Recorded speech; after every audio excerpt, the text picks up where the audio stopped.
திருப்பாடல்கள் அதிகாரம் 3.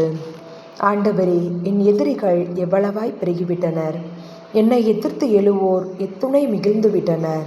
கடவுள் அவனை விடுவிக்க மாட்டார் என்று என்னை குறித்து சொல்வோர் பலர்.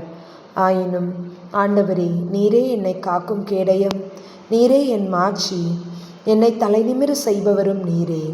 நான் உரத்த குரலில் ஆண்டவரிடம் மன்றாடுகிறேன். அவர் தமது திருமலையில் இருந்து எனக்கு பதிலளிப்பார். நான் படுத்துறங்கி விழித்தெழுவேன், ஏனெனில் ஆண்டவரே எனக்கு ஆதரவு. என்னை சூழ்ந்திருக்கும் 10,000 பகைவருக்கு நான் அஞ்ச மாட்டேன். ஆண்டவரே எழுந்தருளும், என் கடவுளே என்னை மீட்டருளும். என் எதிரிகள் அனைவரையும் கன்னத்தில் அறையும், பொல்லாரின் பல்லை உடையும்.